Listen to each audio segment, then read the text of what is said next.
Hello students, नमस्कार सभी को। देखिए, शुरू करते हैं आज की क्लास। तो अपन पढ़ रहे थे एक घात विस्तृति और एक घात जो संचय है उस पर आधारित थ्योरम और एग्जाम्पल। ओके, तो अब तक आपको जितना भी करवाया है, इससे पहले वाली क्लास में एक थ्योरम थी, उसके 5 पार्ट थे, उसको अपन ने किया था। रैखिक योग पर आधारित एक थ्योरम की थी, जिसमें उपसमष्टि भी थी। उपसमष्टि पर आधारित एक पार्ट था, फिर वो लीनियर स्पान पर था। ओके, तो आपके समझ में बस केवल इतना आना चाहिए कि एक घात संचय और एक घात विस्तृति में क्या अंतर है। लीनियर स्पान में एक घात संचयों का समुच्चय है, मतलब जो एल एस है उसमें बहुत सारे एक घात संचय हो सकते हैं। ठीक है, तो इसी क्रम में देखिए आगे एक क्वेश्चन है, इसको अपन करते हैं। अच्छा क्वेश्चन है, इंपॉर्टेंट क्वेश्चन है। देखिए, यदि u1 is equal to 125, u2 is equal to 315, u3 is equal to 3 minus 4 7, ये तीन कोई सदिश है। ये क्या है? सदिश समष्टि v3r के अवयव है। तो v3r कोई सदिश समष्टि है, उसके तीन अवयव है u1 u2 u3। ओके, तब सिद्ध कीजिए कि S is equal to u1 u2। S में दो अवयव है u1 u2 तथा T is equal to u1 u2 u3 द्वारा विस्तृति या ऐसे बोल दो इनके द्वारा जनित सदिश उपसमष्टि है वो समान है। तो पहले तो आपको इसमें यह समझना होगा कि प्रूफ क्या करना है। देखिए, S और T द्वारा जनित समष्टि क्या होगी, इसका मतलब पता होना चाहिए आपको। यदि S द्वारा वो विस्तृति है तो एल एस, और यदि टी द्वारा है तो एल टी। तो ये विस्तृति इसकी सदिश उपसमष्टि समान होनी चाहिए। मतलब यहाँ पे प्रूफ क्या करना है कि एल एस और एल टी है वो दोनों बराबर है। यानी प्रूफ क्या करना है, L S is equal to L T, यानी एस और टी द्वारा जो एक घात विस्तृति है वो क्या होनी चाहिए, समान होनी चाहिए। ठीक है, अब देखो सदिश उपसमष्टि तो हो जाएगी। यदि समुच्चय है v3r के तो वो उसकी उपसमष्टि तो हो जाएगी। एस यदि v का एरिक्ट समुच्चय है तो एल एस है वो v को अंतर्विष्ट करने वाला v का न्यूनतम उपसमष्टि है। ओके, तो इसमें यहाँ पे तीन अवयव दिए गए देखो अपने पास, लेकिन S में दो ही अवयव है। तो S में देखो जो आपको केवल लेना है u1 u2 u3 नहीं लेना है। ठीक है, और जो T है उसमें तीनों लेने हैं u1 u2 u3। ठीक है, देखिए इसमें आपको प्रूफ करना है एल एस बराबर एल टी। देखो, सबसे पहले ये समझ में आना चाहिए कि क्या आपको दिया गया है और क्या इसमें प्रूफ करना है अकॉर्डिंग टू लैंग्वेज। ठीक है, तो प्रूफ ये करना है एल एस बराबर एल टी और u1 u2 u3 ये तीन सदिश दे रखे हैं v3r के। अब एल एस की परिभाषा मालूम होनी चाहिए और एल टी की परिभाषा मालूम होनी चाहिए, जहाँ पे एस और टी के ये कोई अवयव है। ओके, देखिए शुरू करते हैं।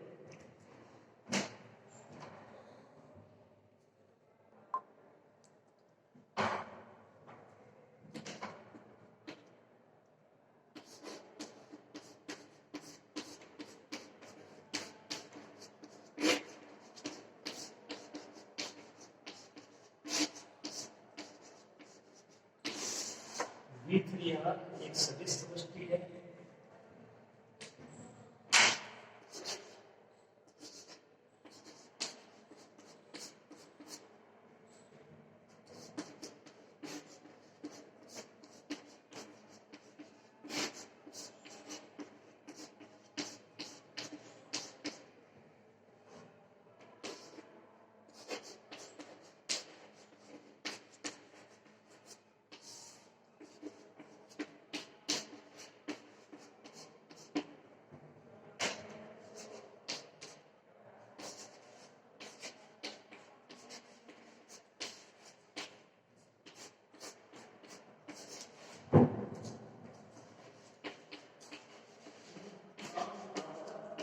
जहाँ पे एस में दो अवयव दे रखे हैं u1 u1 u2, और जो टी है उस समुच्चय में तीन अवयव है u1 u2 u3। एस और टी क्या है, सदिश समष्टि v3r के उपसमुच्चय है। एंड ये जो u1 u2 u3 है इनके मान भी दे देते हैं। u1 U2 U3 के मान है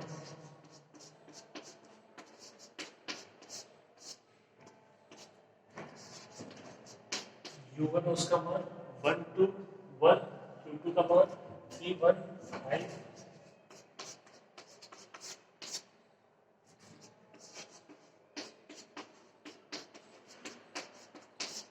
3 -4 7। ठीक है, तो अब यहाँ से प्रूफ क्या करना है आपको,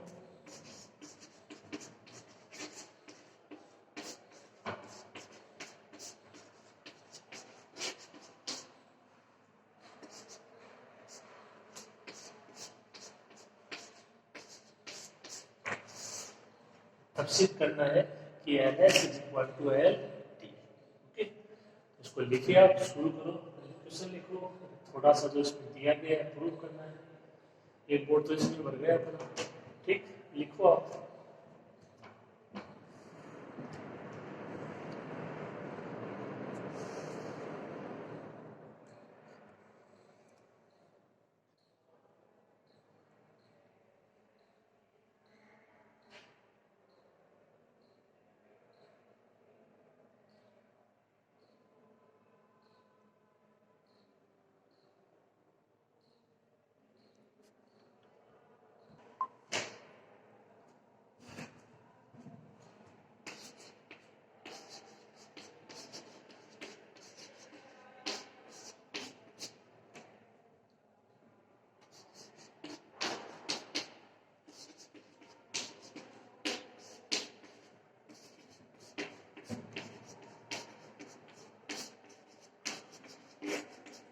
टी में 3 अवयव है, U1 U2 U3, और 3 अवयव दे देंगे हाथ में, अल्फा 1 अल्फा 2 अल्फा 3। तो जो LT का मान होगा वो किस प्रकार से हो जाएगा,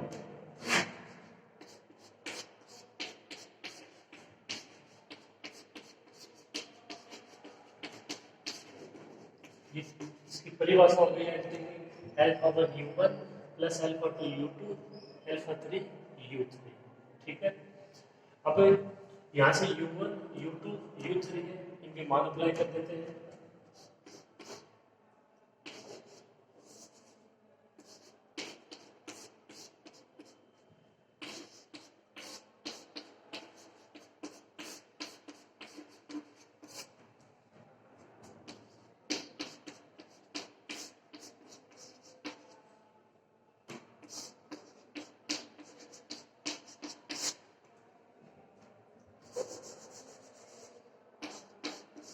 ये समीकरण 1, U1 U2 U3 के मान अप्लाई कर दिए, 1 2 1 3 1 5 और 3 -4 7।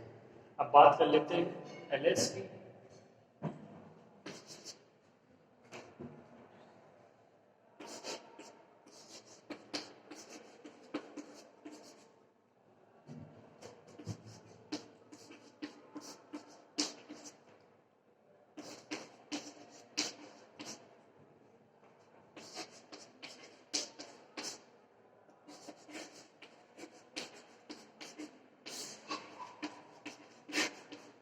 और दो अवयव है इसमें, U1 U2 belongs to S, तो दो अवयव ले लिया आपने, alpha beta, alpha 1 alpha 2 alpha 3 इसमें ले लिए थे, इसमें दूसरे ले ली, कोई ए भी ले सकते हो आप, alpha beta belongs to R। इस प्रकार विद्यमान है कि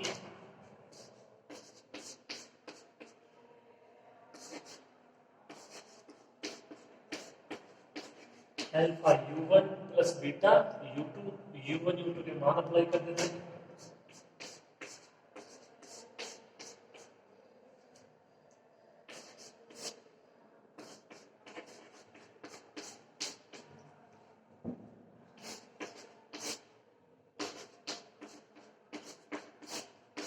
ये समीकरण 2, अल्फा 1 2 1 प्लस बीटा 3 1 5।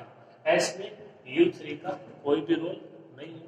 ठीक, तो यहां तक कोई दिक्कत नहीं होगी। आगे देखिए,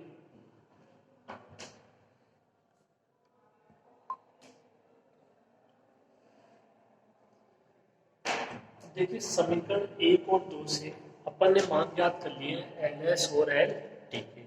अब आपको इसमें समझना क्या है, देखो आपको प्रूफ करना है LS बराबर LT। थोड़ा सा इनके मानों की तरफ आप देखिए, alpha 1 1 to 1, alpha 1 to 1, alpha 2 315 है, बीटा 315। तो यहाँ पे कहने का क्या मतलब है कि यदि अल्फा 1 ये 1 to 1 प्लस अल्फा 2 315, अगर इसका इतना ही मान होता तो ये यहाँ पे दोनों आराम से बराबर हो सकते थे। वही होता, देखो अवयव यहाँ पे अल्फा 1 अल्फा 2, यहाँ पे भी आप अल्फा 1 अल्फा 2 ले सकते थे, वो कोई दिक्कत नहीं है, अवयव आर के होने चाहिए बस। ठीक है, तो इसमें कोई दिक्कत नहीं है। प्रॉब्लम क्या है, प्रॉब्लम ये है कि इसमें ये एक्स्ट्रा एक ना सदिश आ रहा है 3 -4 7, ये नहीं आना चाहिए। तो अपने को अब यहाँ से करना क्या है, अपने को ना कैसे भी करके यहाँ से इसको हटाना पड़ेगा और इसकी जगह जो मान लेके आना पड़ेगा वो इनके पदों में लेके आना पड़ेगा। फिर अपने दो ही सदिश रह जाएंगे, कौन से, 1 to 1 और 3 1 5, और इसमें भी दो ही सदिश है, इनके गुणांक भी आर के अवयव, इनके गुणांक भी आर के अवयव। ठीक है, मेरी बात आपके समझ में आ गई होगी, एक बार फिर सुन लीजिए। अपने को प्रूव करना है एल एस बराबर एल टी। एल एस बराबर एल टी प्रूव करने के लिए जो एल एस है उसमें केवल है दो ही सदिश है, u1 u2, इसमें तीन सदिश है u1 u2 u3। सिंपल सी बात यह है, u3 को हटाना पड़ेगा, तो इसका मतलब u3 है, इसका अपन यदि मान ज्ञात कर दें u1 और u2 के पदों में, वो यहाँ पे अप्लाई कर दें तो यहाँ पे केवल दो ही सदिश बचेंगे, 1 to 1 और 3 1 5, और यही सदिश है एल एस में। तो एल एस और एल टी दोनों बराबर हो जाएंगे। ठीक है, तो देखिए अपन मान ज्ञात करते हैं 3 -4 7। तो थोड़ा सा देखो आपको इसमें सोचना होगा कि अपने पास देखो यहाँ पे तीन सदिश है u1 u2 u3, और एस में केवल दो है u1 u2, तो एक रह गया u3। तो अगर आप उसकी परिभाषा देखो एक आर संचय की, तो जैसे स्मॉल v होता है वो alpha 1 v1 plus alpha 2 v2 plus dot dot dot alpha है vn, वो जितने अवयव होते हैं उसी हिसाब से वो चलता जाता है। अब यदि आप अवयव देखो तो चाहे स्मॉल भी देखो v1 v2 vn, ये सभी अवयव है vf के या vr जो भी है, तो इसका मतलब u1 u2 u3, यहाँ पे तीनों अवयव, ये भी 3r के अवयव है, तो इनमें से किसी एक अवयव को जो शेष रह गए उनके एक आसंचय में व्यक्त किया जा सकता है। ये आपको सोचना होगा, और सोचना इस प्रकार होगा कि अपने को इसको हटाना है तो अपन इसी को मान लेते हैं, यानी u3 है, इसको ले लेते हैं u1 व u2 का एक घात संचय, इसका मान आ जाएगा, तो यहाँ पे अप्लाई कर देंगे, मान आएगा किसके पदों में, u1 व u2 के पदों में। ये चीज इसमें एक्स्ट्रा है, समझने वाली बात है। ओके, तो देखिए आगे कैसे करते हैं।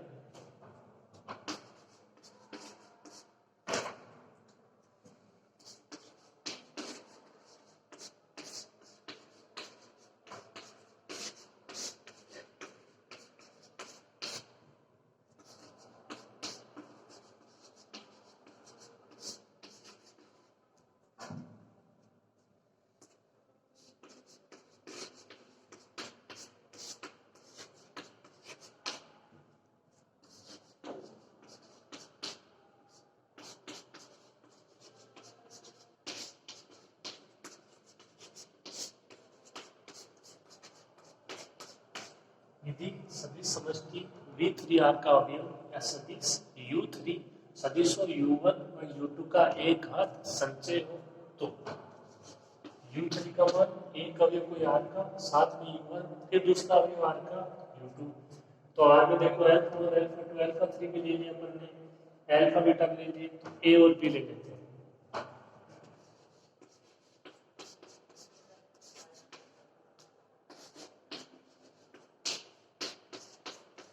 u3 is equal to a u1 plus b u2। अवयव किसी प्रकार से ले सकते हो, देखो बस वो जो फील्ड है उसमें होना चाहिए, a और b ले लिया r में, अल्फा और अल्फा 2 अल्फा 3 पहले ले लिए, अल्फा बीटा भी ले लिया, तो इसलिए a और b आप ले सकते हो। अब a और b के मान ज्ञात कर देते हैं। देखिए u3 का मान 3 -4 7,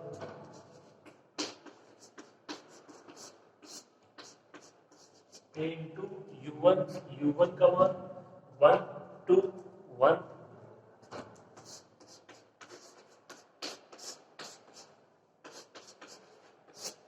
प्लस b इंटू u2, आप इसको साथ लिखोगे 3 1 5।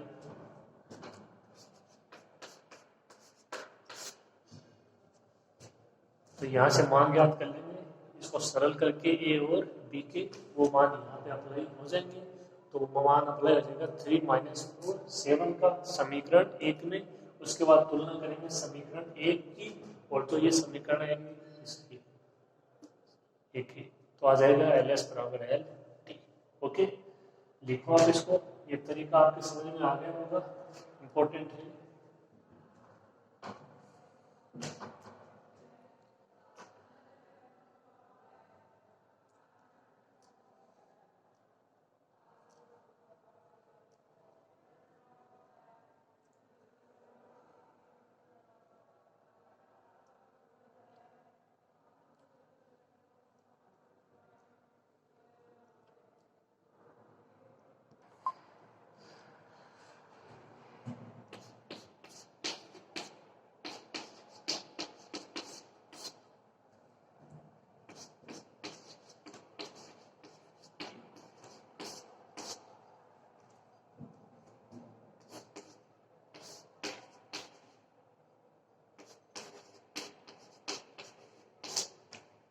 मान क्या हो जाएगा A two B A two A 3b B 5b। A और बी अंदर मल्टीप्लाई हो जाएंगे, ऐड कर दो इनका।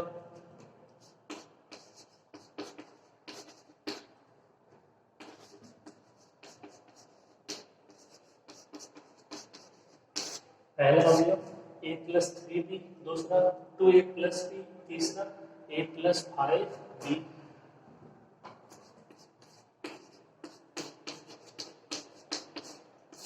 तीन समीकरण आ जाएंगे यहां से।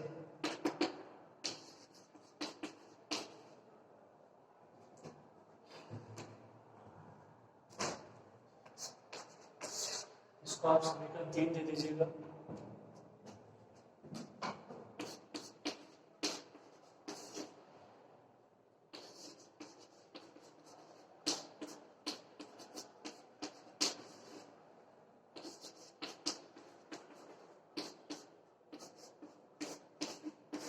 ये तीन समीकरण A plus 3b is equal to 3, 2a plus b is equal to -4, a plus 5b is equal to 7। समीकरण 4, 5 और 6।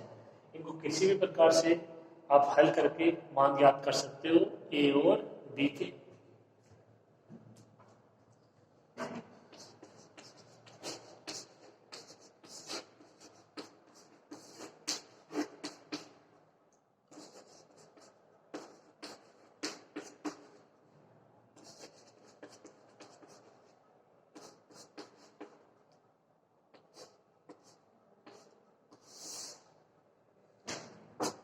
4 माइनस 6 करते हो a plus 3b is equal to 3, a plus 5b is equal to 7। ऐसे cancel 3b minus 5b minus का 2b, 3 minus 7 minus का 4।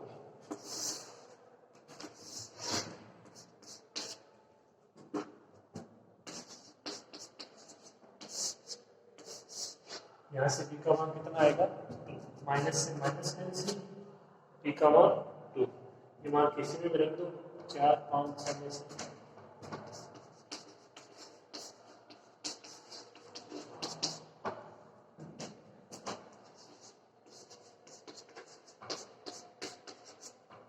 पांच में रख देते हैं 2a प्लस b, b की जगह 2 is equal to -4, 2a is equal to -6, a is equal to -3। a और b के मान कहाँ रखेंगे, समीकरण 3 में।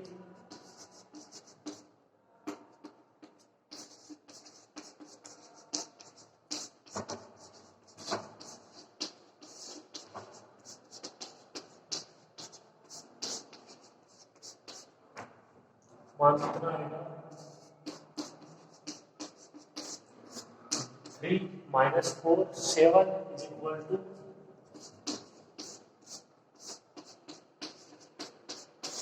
-3 इंटू 1 to 1 प्लस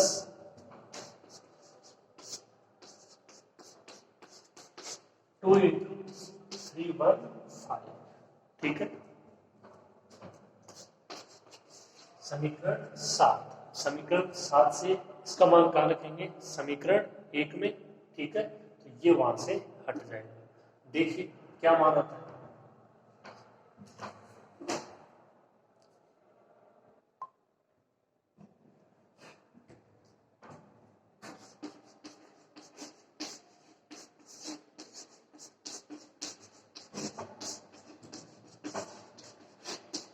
समीकरण 1 व समीकरण 7 से देखिए LP इज इक्वल टू था अल्फा 1 U1 का मान था 1 2 1, अल्फा 2 U2 का मान था 3 1 5 प्लस अल्फा 3 इंटू था 3 माइनस 4 7, इसका कितना मान हो जाएगा, देखो -3 इंटू 1 2 1 प्लस, देखो यहाँ पे 3 माइनस 4 7 है, इसके साथ ये मल्टीप्लाई है अल्फा 3, तो अल्फा 3 इसके साथ भी आएगा, अल्फा 3 इसके साथ भी आएगा।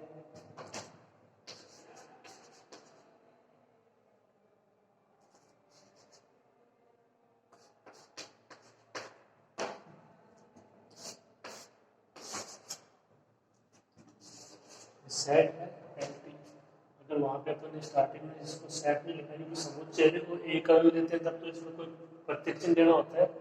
शुरू में अगर अपन इसको डायरेक्ट सेट ऐसे लिखा है alpha 1 U1 alpha 2 U2 alpha 3 U3, तो आप उसके थोड़ा सेट लगा देना ना, क्योंकि समुच्चय होता है देखो एल्टी सभी एक असंख्यों का। ओके, तो ये वहां पे मान हो जाएगा alpha 1 U1 plus alpha 2 U2, ये अल्फा 3 माइनस 4 7, इसका ये मान अप्लाई करेंगे, दोनों के साथ मल्टीप्लाई हो जाएगा अल्फा 3। ठीक है, समझ में आ गया होगा आपकी प्रोसेस, नोट कर लीजिए।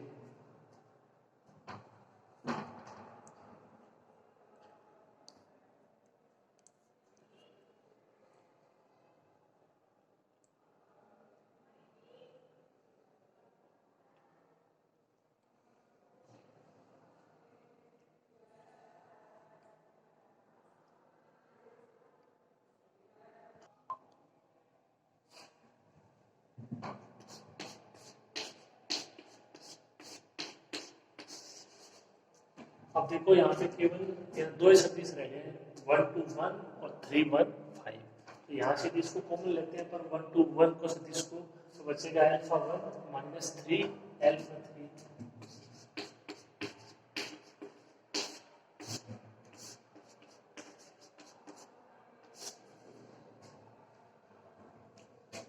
तो इसको कॉमन लेते हैं 3 1 5 को,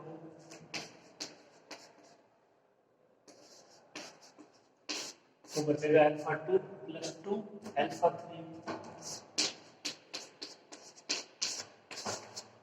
3 1 5, इस तरीके से। या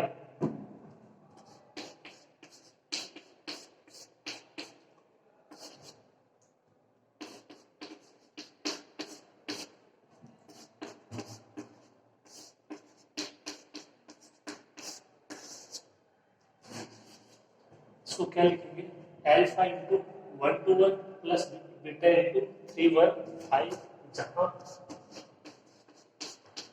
अल्फा ने क्या मान लिया है,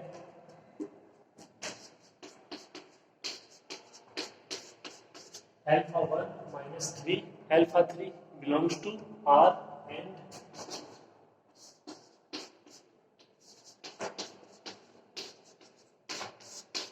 बीटा उसने मान लिया है alpha 2 plus 2 alpha 3 belongs to R। Okay,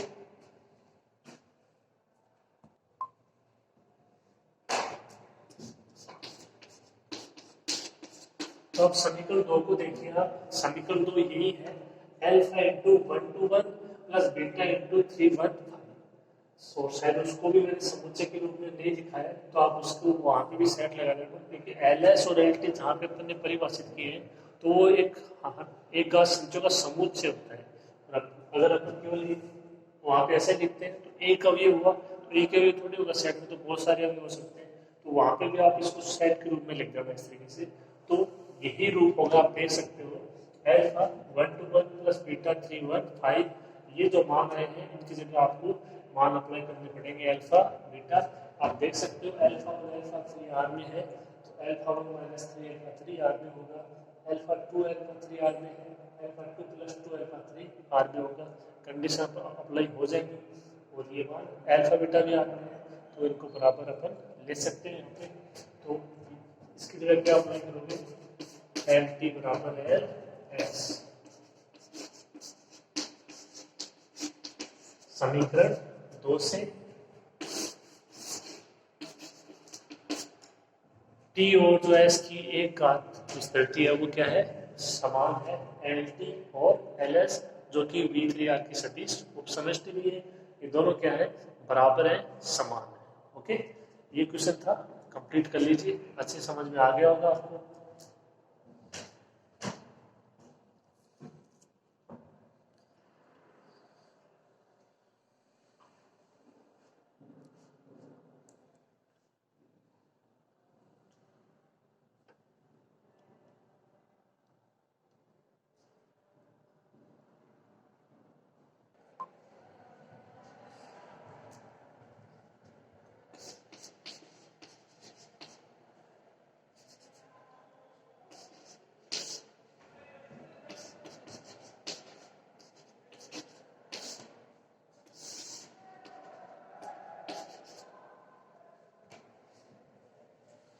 देखो एक घात संचय और एक घात जो विस्तृत ही थी और इसके अलावा एक थ्योरम रेखीय की ओर प्रति था, लेकिन जो ओवरऑल है वो एक घात संचय और एक घात विस्तृति इन्हीं पे आधारित थ्योरम थी। ठीक है, एग्जाम्पल भी थे कुछ, एक दो एग्जाम्पल शायद रह गए हैं तो आप उनको आसानी से कर लोगे, वो उसमें दिए गए हैं, ऐसी कोई समस्या नहीं होगा। केवल जो alpha 1 alpha 2 alpha 3 alpha beta gamma है उनके मान आपको ज्ञात करने हैं। तो अगर आप करना चाहो तो आप वो कर सकते हो, बाकी जो इम्पोर्टेंट है वो मैंने करवाए थे। अब आगे बढ़ते हैं, इसी यूनिट में लास्ट यूनिट में अपना चल रहा है, इसमें अभी तक इतना ही हुआ है, एक हाथ संचय और एक हाथ विस्तृति, परिभाषाएं, एग्जाम्पल, थ्योरम। अब आगे है एक हाथ स्वतंत्र और एक हाथ न परतंत्र, जिसको आप एक हाथ आश्रित भी बोलते हो। इनमें दोनों में कुछ समानताएं रहेंगी और कुछ असमानताएं रहेंगी, तो आपको इसको ध्यान से समझना है।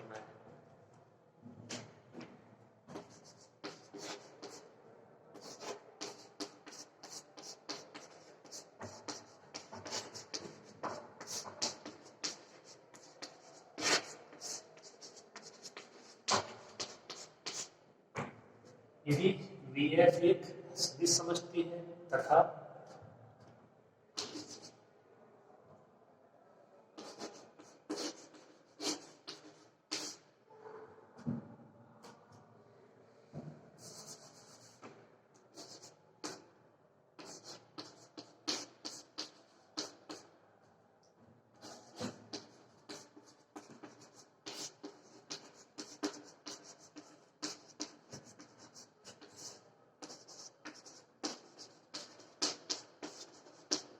समूह क्या है, VF का एक परिमित अशून्य उस समूह से, परिमित मतलब उसके अवयव को आप न काउंट कर सकते हो, अशून्य मतलब वो अवयव शून्य नहीं है, अर्थात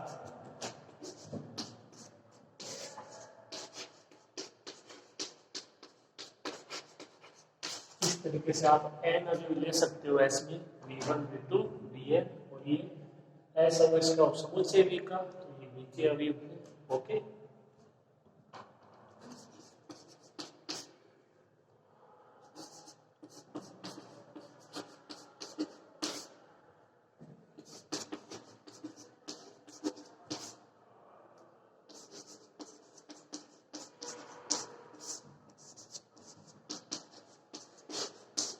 तब S है वो एक घात स्वतंत्र कहलाता है। ये देखिए आप,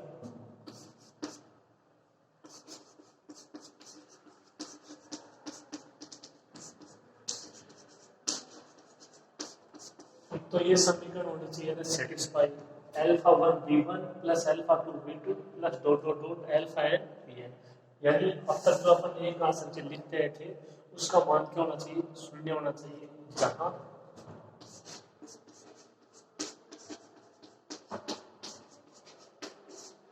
alpha one alpha two alpha N ये एफ के अवयव है।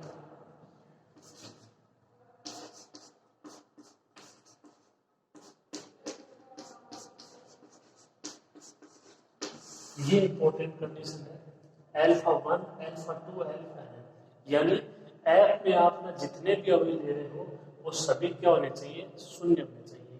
तो देखो ये सभी यदि शून्य हो जाते हैं तो इनका सभी का योग शून्य, ये शून्य अपने आप ही आ जाएगा। ठीक है, तो ये इसकी कंडीशन है कि जो आप एफ में अवयव ले रहे हो, चाहे वो दो अवयव लो, चाहे वो एक लो, चाहे तीन लो, चाहे एन लो, उनका सभी का मान क्या होना चाहिए, शून्य होना चाहिए। तब जो आपका समुच्चय एस है, ये ऐसे बोल दो कि बी एफ का जो समुच्चय एस है उसमें जो सदिश है V1 V2 Vn वो क्या कहलाएंगे, एक घात स्वतंत्र कहलाएंगे। ठीक है, इसको आप एल आई भी बोल सकते हो, लीनियर इंडिपेंडेंस। ठीक है, तो ये बड़ी भाषा है, लिखिए आप इसको।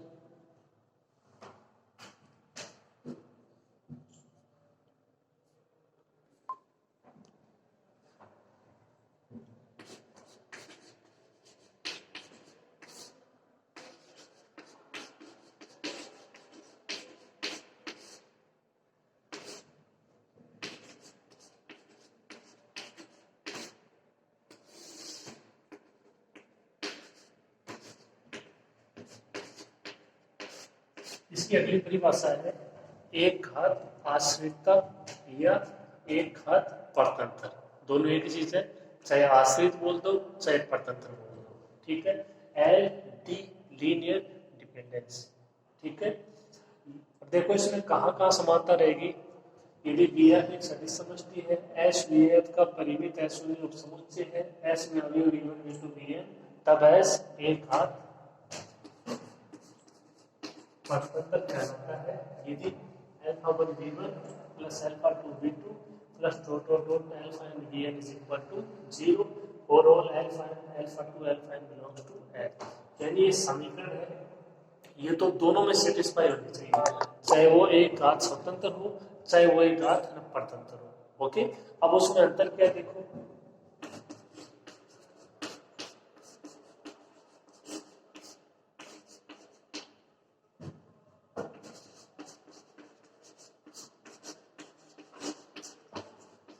ये अंतर है दोनों में। वहां पे क्या था कि alpha one alpha two alpha N ये सभी जीरो होने चाहिए, यहाँ पे क्या कह रहा है कि जहाँ सभी अल्फा आई शून्य नहीं है। देखो अल्फा आई मतलब आई बराबर वन टू से N, alpha one alpha two alpha N, यानी एफ के जो अवयव है alpha one alpha two alpha N, F के जितने भी अवयव है वो सभी शून्य नहीं होने चाहिए, अर्थात उसका कम से कम एक अवयव तो शून्य होना ही चाहिए।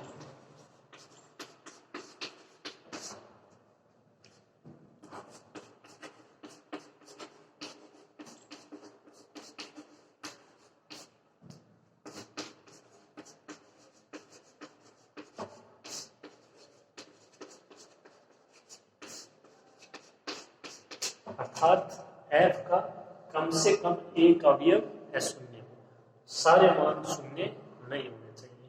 मान लो तीन ले रहे हो आप, alpha one alpha two alpha three, तो अगर यदि तीनों शून्य हो जाते हैं तो जो आप अवयव ले रहे हो एस में वो क्या कहलाएंगे, एक घात स्वतंत्र।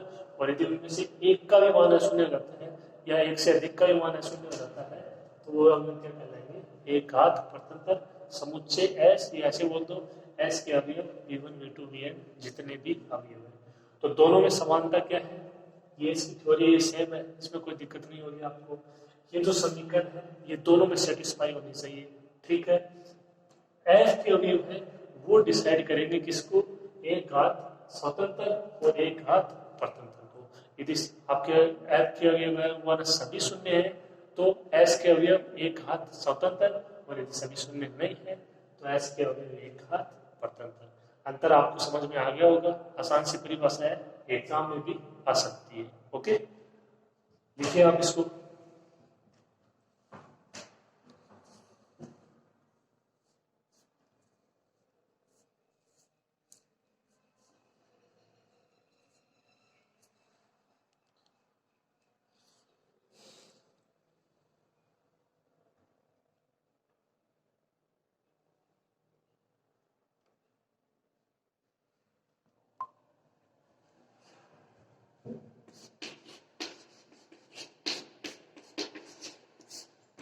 एग्जाम्पल देखिए अभी इनके, एक हाथ स्वतंत्र और एक हाथ परतंत्र। देखिए कुछ एग्जाम्पल लेते हैं।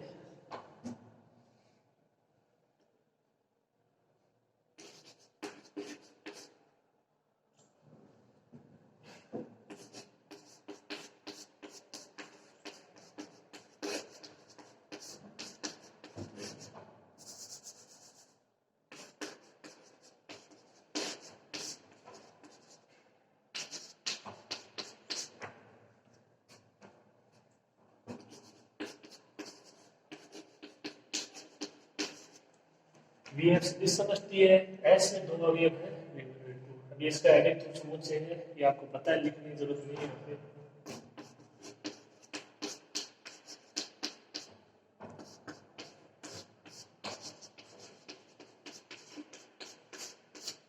ये V1 V2 के कोई मान है, आप भी अपनी तरफ से भी कोई मान ले सकते हो, ऐसी कोई बात नहीं है। 1 0 0 1, आपको पता ये लगाना है कि V1 V2 है वो, यानी समुच्चय एस है वो एक हाथ स्वतंत्र है या एक हाथ परतंत्र है। ओके, तो कंडीशन आपके सामने है, देखिए दोनों दो अवयव है, इसमें दो अवयव ऐड में लगेंगे। Alpha 1 alpha 2 belongs to F, समीकरण क्या होगा, alpha 1 v1 alpha 2 v2 is equal to 0। मान अप्लाई कर दीजिए। मान याद करने किसके, अल्फा 1 अल्फा 2 के। यहाँ पे यदि दोनों मान 0 हो गए तो v1 v2 एक हाथ स्वतंत्र, और यदि एक भी 0 नहीं हुआ या दोनों 0 नहीं हुए तो v1 v2 एक हाथ आश्रित या परतंत्र।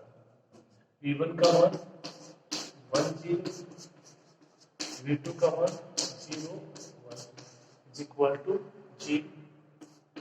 इनको आप अंदर मल्टीप्लाई कराना जानते हो अच्छे से। Alpha 1 0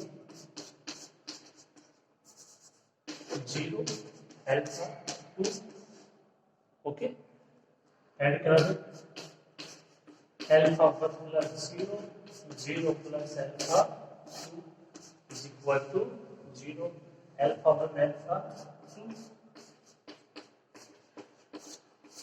is equal to 0। इसको आप ऐसे भी लिख सकते हो या यहाँ से डायरेक्ट लिखो तो भी ठीक है।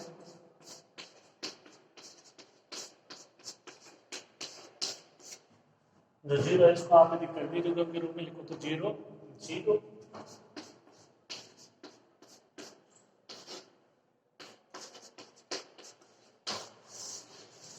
अल्फा 1 अल्फा 2 दोनों ही 0। एस क्या हो जाएगा, एक घात स्वतंत्र।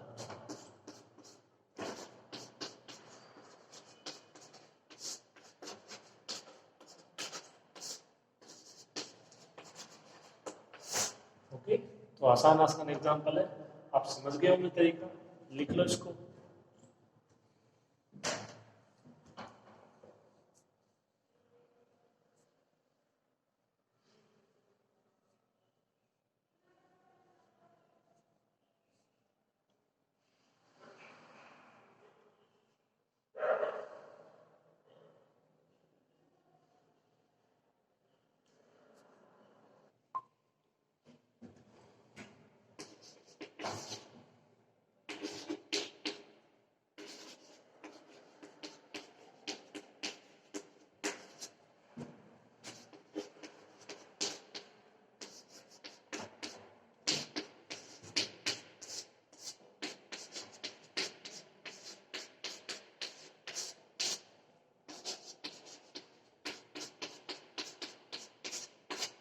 ये कोई तीन सदिश दे रखे हैं v1 v2 v3, ऐसे में है आपको पता लगाना है एक हाथ स्वतंत्र है या परतंत्र। कंडीशन आपको पता ही है।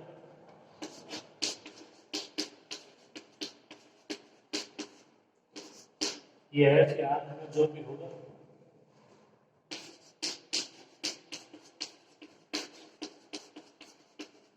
ये कंडीशन हो जाएगी alpha 1 v1 plus alpha 2 v2 plus alpha 3 v3 is equal to 0।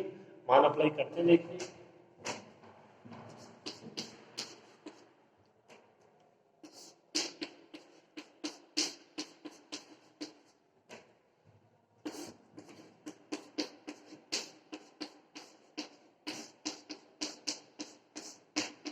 और इसको आप आसानी से हल कर सकते हो।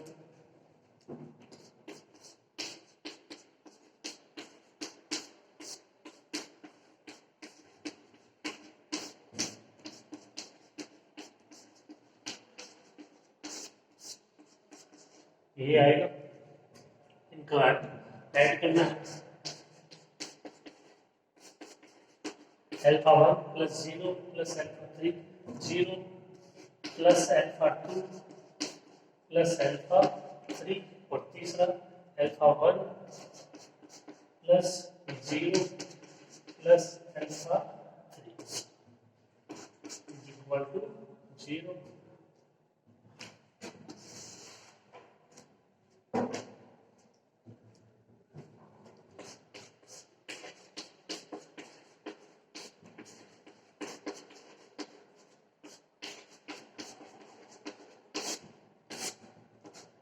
Alpha 1 plus alpha 3, alpha 2 plus alpha 3, alpha 1 plus alpha 3। समीकरण तो 3 है लेकिन ये समान है, तो दो ही समीकरण मानिए आप।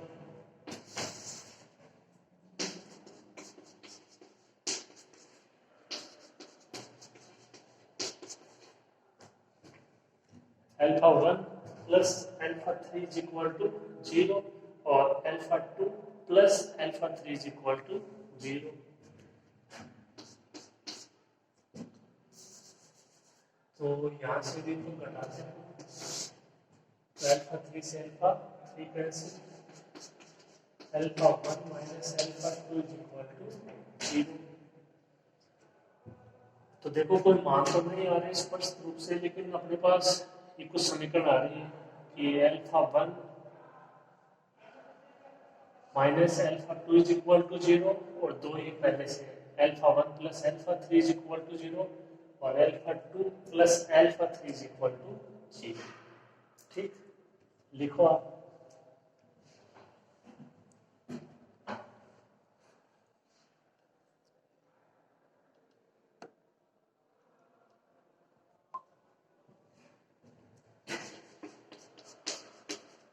यहाँ से देखो ये मान प्राप्त होता है alpha 1 is equal to alpha 2। अब देखो ये अपने पास दो समीकरण पहले से है, alpha 1 plus alpha 3 is equal to 0। ठीक है, तो यहाँ से अल्फा 1 का मान होगा माइनस अल्फा 3, या इसको भी ले सकते हो यहाँ से alpha 2 plus alpha 3 is equal to 0, तो अल्फा 2 इसका मान क्या होगा माइनस अल्फा 1 और अल्फा 2 दोनों का मान माइनस अल्फा 3, और यहाँ से भी अल्फा 1 अल्फा 2 दोनों बराबर है। तो इन दोनों से देखो आप क्या ले सकते हो, अल्फा 1 और अल्फा 2 तो बराबर है, लेकिन इन दोनों का मान है अल्फा 3 के बराबर। अब आपको यहाँ से स्वयं कोई ऐसा मान सोचना होगा, जैसे आप अल्फा 1 अल्फा 2 के मान ले सकते हो 1 1 माइनस 1, अल्फा 1 अल्फा 2 का मान ले सकते हो माइनस 2, जैसे इनका ले सकते हो 2, तो इसका कितना दोगे माइनस 2, तभी तो ये बराबर होंगे। तो स्वयं को आपको ये मान यहाँ पे डिसाइड करने पड़ेंगे। देखिए ये अल्फा 1 अल्फा 2 का मान होगा 2, तो जो अल्फा 3 है उसका मान कितना हो जाएगा माइनस 2।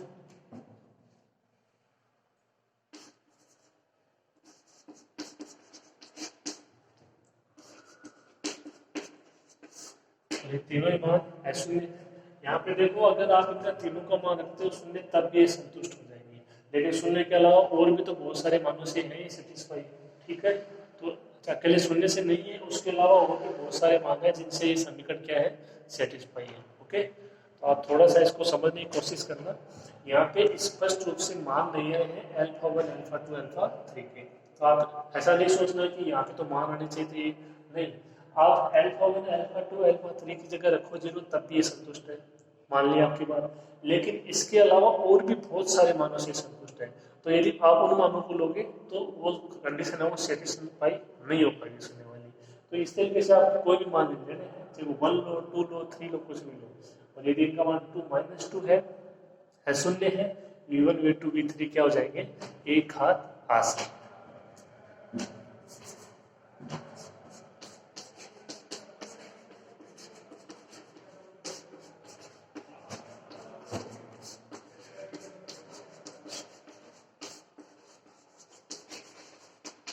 V1 V2 V3 एक घात आश्रित है। तो थोड़ा सा याद रखिए, ये जैसे इस प्रकार की कंडीशन आती है, आपने आगे भी आएगी एक दो बार, तो आपको स्वयं को इसमें मान डिफाइन करने हैं अल्फा 1 अल्फा 2 अल्फा 3 के। कोई भी मान आप ले सकते हो, एक ले सकते हो, दो ले सकते हो, तीन ले सकते हो। अगर आप इनका मान दो लेते हो तो जो अल्फा 3 उसका मान कितना होगा -2, तभी ये कंडीशन है वो सेटिस्फाई होगी। ठीक है, तो आप इस तरीके से ये दो परिभाषाएं हैं और ये इनके ऊपर कुछ आधारित एग्जाम्पल है, ये अच्छे से समझ में आ गए होंगे। आप करने की कोशिश करना, अगर और आपको समझना है, नहीं तो इससे आगे वाली की जो क्लास होगी उसमें अपन इसको पढ़ लेंगे, एक घात स्वतंत्र और एक परतंत्र। अब इससे आगे क्या है देखो, इससे आगे एक तो इन पे आधारित कुछ और एग्जाम्पल है जो कि एग्जाम में, ये तो सिंपल एग्जाम में ऐसे नहीं आएगा। देखो अगर एग्जाम में आने वाले कुछ एग्जाम्पल है तो वो आपको करवानी है। इसके अलावा इन पे कुछ थ्योरम है, एक घात स्वतंत्र और एक घात आश्रित पे आधारित कुछ थ्योरम। ओके, तो अपन उनको कर देंगे नेक्स्ट क्लास में। ठीक है, तो आप इसको थोड़ा सा पढ़ना, अभी के लिए इतना ही, मिलते हैं नेक्स्ट क्लास में।